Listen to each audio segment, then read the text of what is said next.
Alright, magandang umaga adlaw sa inyo mga amigo amiga na ami karon diri sa Motya dinhi sa Strawberryhan.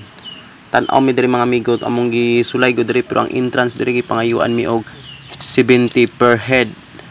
Pero pa ang bata-bata nga mosulod diri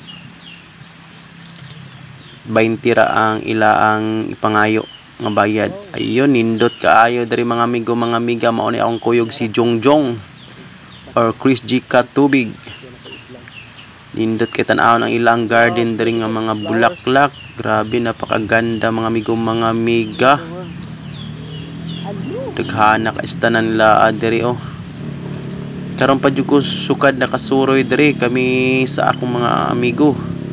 Sa akong mga paryente, sige ra miglabay-labay diri mga amigo mga amiga, pero karon pag jud mi naka laag diri kay kung wala ni si amigo Gisser dili mi makasulod diri kay siya may nagbayad namo. Grabe, salamat mi sa amo ang sponsor Gisser Katubig.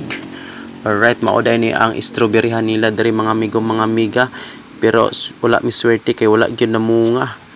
Kay atol pa to siya namunga ni ang strawberryhan dere. Sigurado jud nga makapalit mi dere. Makakaon mi sa fresh nga strawberry.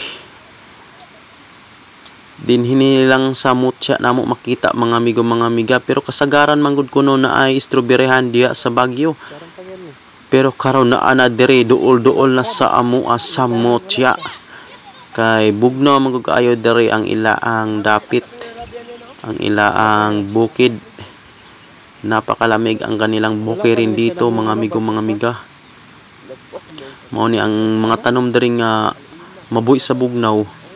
Mabuhi gid siya diri dapita kay bugnaw man gud kay bisan init kay diring panahon mga amigo mga amiga. Pag dili ka maka-jacket na tugnawa ka tanan.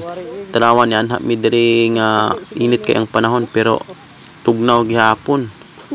Grabe, mao ni siya mga strawberryhan nila. Na ay hapit na mamunga, na apay dugay-dugay pa jud mamunga. Mao ni si Bossing Gisser. Mao ni amo ang sponsor namo sa among paglaag-laag. Kay wala mi sponsor murag dili jud mi maka laag diri kay wala pa jud mi mga sweldo. Akong kamera. Ayun oh. Grabe, napakaganda tingnan ang kanilang tanim na strawberry dito.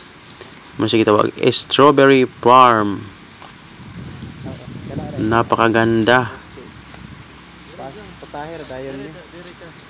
December kami dito nag gala-gala. Siguro to December, January, February siguro. And meron ng bunga. Meron na siya hinog. Pero may balak kami babalik dito pag mahinog na siya mga amigo mga amiga. Pero wala pa siya sigurado kasi pupunta ako ng Cebu.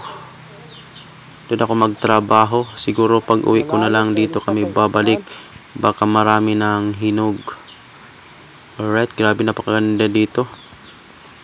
Muna siya gitawag og La Fresa Farm. Muna siya napakagandang farm. Napakalaking statua. Strawberry. Akala ni Jongjong picture lang. Naka-video pala ko. Grabe, napakalaki ang taniman nila dito. Napakaganda. Grabe mga amigo mga amiga. Isa tong ganahay musuroy diri sa Motya, Zamboanga del Sur. Malapit lang to sa Dipolog. Hindi ka umabot ng 1 hour para makarating dito. Mga minuto lang. La Presa Love You. Wow, napakaganda kanilang bulaklak. Pagkatanim. Ayun, dito meron ako nakikita dito na bunga ng strawberry. Kaya lang hilaw pa. Nandyan oh. Yung ano. Kaya lang maliit pa. Isa lang palang nakita ko yung bunga. Green pa ang color. Kasi pag hinog na yan, magpipink na yan o mag-red. Grabe, napakaganda mga amiga. Alright, don't forget like and share, subscribe my YouTube channel. Comment lang sa section mga amiga. PM nyo lang ako kung gusto nyo pumunta dito sa Mocha